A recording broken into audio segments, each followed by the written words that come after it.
चौधरी साहब अब अपनी आधी और ठंडी चाय को पीने के लिए बैठ गए और उस तरफ से बलवंत आके मेरे पास बोलने लगा, सर अब हमें पुलिस स्टेशन के लिए निकलना होगा।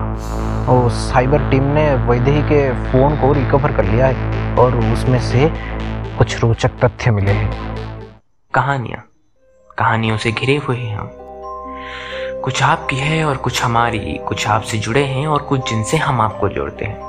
और इन्हीं कहानियों में से आज हम आपके लिए लेके आए हैं एक नई कहानी। फोर्टनाइट क्रॉनिकल्स पेश करते हैं inspector Dushyant Rane, written by Satyabrata Swain and Devidatta Samal, narrated by Satyabrata Swain, presented by Subrata Kumar Swain. एक सच होता है और एक झूठ, दोनों के कई पहलू होते हैं और अब इनसे वाकिफ होंगे आप इंस्पेक्टर दुष्यंत राणे के साथ। अगर आपने पहले एपिसोड नहीं देखे हैं तो हमारे डिस्क्रिप्शन पे दिए गए लिंक पे जाके देख लें, क्योंकि उनके बिना ये अधूरा है। तो चलिए शुरू करते हैं कार्रवाई। तीसरा episode, open and shut case. Vaidehi के मायके वाले, और ये बात मानो कसमकसों का एक गहरा कुआं बनने जा रहा था जिसमें हम सब डुबकी लगाने वाले थे। तब तक खामोशी ही थी जो सबको कानों में गूंज रही थी। सब वैसे की वैसे ही बैठे हुए थे चौधरी साहब की ओर ताकते हुए, और सबकी चाय की प्याली बस एक ही चुस्की से ही खाली थी। उस सर्दी की सुबह में भी पूरे बदन में गर्मी छा गई थी। हाँ, बलवंत जरूर अपनी चाय सुड़कने में व्यस्त था, लेकिन श्री नारायण सिंह चौधरी की इस बात ने उसे भी बीच में रोक दिया था। चौधरी साहब का यूं अचानक से वैदेही के मायके वालों पे संगीन आरोप लगाना मुझे कुछ खास हजम नहीं हो रहा था। वैदेही के अपने ही उसकी खून कैसे कर सकते हैं? और इसी ख्याल से थोड़ी सरकते हुए मैंने दोबारा चौधरी साहब को बड़े ही आश्चर्यता से पूछा, क्या सही में आपको उन पे शक है? मेरा सवाल सुनते ही चौधरी साहब पास वाली पेड़ पे बैठी एक चिड़िया की ओर ताकते हुए बोले, देखो दुष्यंत, वैदेही मेरी और इस घर की बहू थी और उसका यूं बेमौत मरना मुझे भी काफ़ी तकलीफ दे रहा है। सबके जैसा मैं भी बड़ी तकलीफ़ों से ये रातें गुजार रहा हूँ, और ठीक जैसे एक उम्मीद से ही ये दुनिया कायम है, मैं भी इसी उम्मीद में कायम हूँ कि मेरा ये सखी मेरी बहू की कातिलों को सजा दिलाएगा। ये सुनकर मैं 2 सेकंड सोचने लगा और फिर पूछा, वो सब तो ठीक है चौधरी साहब, लेकिन आपकी उन्हें शक करने का कोई तो वजह होगा। और मेरी बात की जवाब देते हुए चौधरी साहब बोले, हर बात का वजह होता है दुष्यंत, और मेरी उन पे शक करने की वजह वैदेही की मायके वालों की सोच है। वैदेही की मायके वाले बड़ा ही पुरानी ख्यालात के हैं और उनके यहाँ औरतों का घूंघट उठाना भी बड़ा ही जुर्म माना जाता है। इसी सोच को भेदते हुए वैदेही की सोच थी और वो हमेशा से इंडिपेंडेंट और आत्मनिर्भर बनना चाहती थी। और इतना कहकर वो चुप हो गए।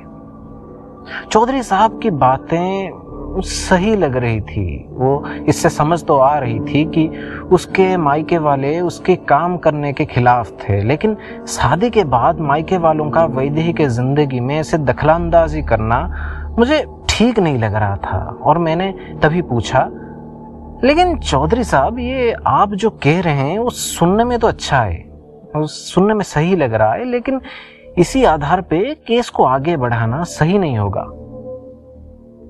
ये सुनते ही चौधरी साहब कुछ जवाब देते कि रुद्र प्रताप बोलने लगा, और आगे उसने जो बताया वो ना तो सुनने में ही सही था सिर्फ, बल्कि केस को आगे बढ़ाने के लिए भी बड़ा ही मजबूत था। रुद्र प्रताप अपनी कुर्सी से उठकर बोला, पापा जो बोल रहे हैं शायद वो सही है इंस्पेक्टर साहब, और मैं इस बात से भली भांति ज्ञात हूँ। दरअसल बात कुछ ऐसी है सर कि जब हमारी सगाई हो गई थी तब मैंने वैदेही को एक बार फिल्म दिखाने के लिए ले गया था, और लौटते वक्त थोड़ी बारिश हो गई थी पर हमारी घर पहुंचने में देरी। और जब हम उसके घर पहुंचे तब वैदेही के माँ गेट पे खड़ी हमारी इंतजार कर रही थी, और फिल्म से निकलने से लेकर घर पहुंचने तक वैदेही काफी परेशान लग रही थी। और गाड़ी से उतरते ही उसकी माँ उसके घर के अंदर ले गई, और वैदेही की माँ को अंदर जाते वक्त मैंने देखा था कि उनके हाथ में काफी चोट लगी थी, जैसे किसी ने बेल्ट या फिर वैसे ही किसी चीज से उन्हें जोर जोर से पीटा हो। और जब मैंने वैदेही को इसी के बारे में पूछा तो पहले तो कुछ बता ही नहीं थी, लेकिन जब मैंने बार बार उसे ये एक ही सवाल पूछा था तो उसने बताई थी कि ये चीज़ तो हमारे घर में रोज़मर्रा की बात है रुद्र, मेरी आने में देरी हो गई और माँ को सहना पड़ा। और जब मैंने बोला कि मैं समझा नहीं कुछ तो वो मुझे वापस एक सवाल पूछी, रुद्र तुम तो मुझे रोज फिल्म के लिए बुलाती थी ना, लेकिन मैं आज ये क्यों मानी? मैं कुछ न समझते हुए चुप रह गया था। तो उसने बताई, आज मैं तुम्हारे साथ इसलिए गई क्योंकि अब हमारी सगाई हो गई है, और वैसे भी शादी से पहले हमारे यहाँ लड़कियों का बाहर जाना जुर्म है, तुम समझा करो। मगर मैं थोड़ी खुशकिस्मत हूँ कि मुझे कुछ हद तक इससे राहत है, और मेरी पढ़ाई पूरी करने में भी मुझे अच्छी खासी छूट मिली है। लेकिन ये पढ़ाई भी कोई काम की है तो नहीं, मैं जो नौकरी नहीं कर पा रही। मगर तब तक वो एक कंपनी में ज्वाइन कर चुकी थी, और ये दिमाग में रखकर मैं पूछा, लेकिन वैदी तुम तो हाल ही में एक नौकरी ज्वाइन की हो ना? और ये सुनते ही वो बोलने लगी, अरे धीरे धीरे धीरे बोलो, ये बात किसी को पता नहीं है यहाँ। सब समझते हैं कि मैं ट्यूशन जाती हूँ लेकिन वो तो सिर्फ एक बहाना है। अगर सच्चाई किसी को पता चल गई ना, मार डालेंगे मुझे यहाँ। और वो इतना कहकर थोड़ी मुस्कुरा दी।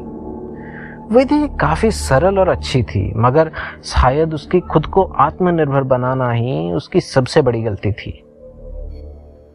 वैसे मैंने फिर भी उस वक्त उसे बता दिया था कि शादी के बाद वो बेझिझक बिना कोई डर के जहां चाहे नौकरी कर सकती है। और पापा तो बड़े ही खुश भी हो गए थे जब उसने पापा की दोस्त की कंपनी में नौकरी करना चाहती थी। और तब से लेकर उस रात तक सब कुछ सही था, सब कुछ बिल्कुल ठीक ठाक था। लेकिन उस रात, और वो इतना कहकर रुद्र रोने लगा।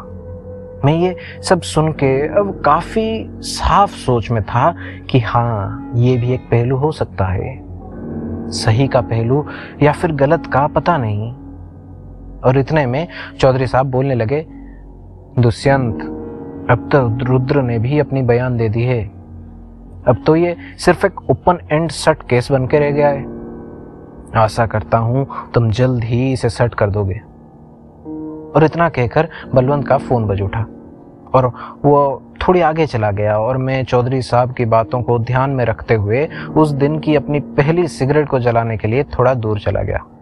चौधरी साहब अब अपनी आधी और ठंडी चाय को पीने के लिए बैठ गए, और उस तरफ से बलवंत आके मेरे पास बोलने लगा, सर अब हमें पुलिस स्टेशन के लिए निकलना होगा।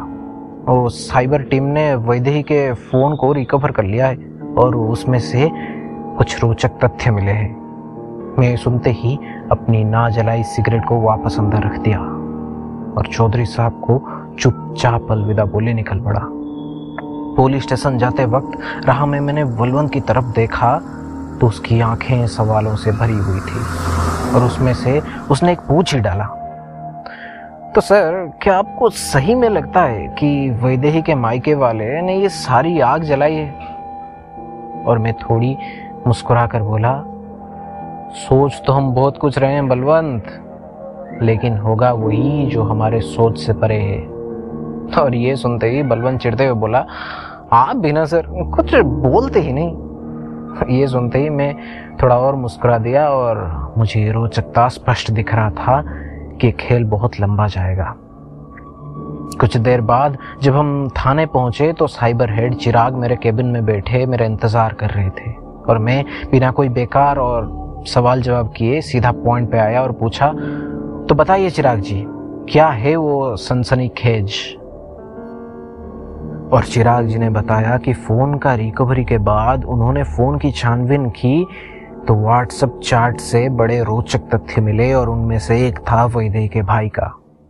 और चिराग ने मेरी तरफ वैदेही के भाई का उस व्हाट्सएप चैट की प्रिंटआउट आगे बढ़ा दिया, जो ना सिर्फ रोचक था बल्कि चौधरी साहब और रुद्र के बातों को शब्द बाय शब्द सही घोषित कर रहा था। और उस चैट को पढ़ मेरी चेहरे पर एक भीनी मुस्कान अब छा गई थी, और मैं इस खुशी को सेलिब्रेट करने के लिए उसी पल एक सिगरेट जला दिया।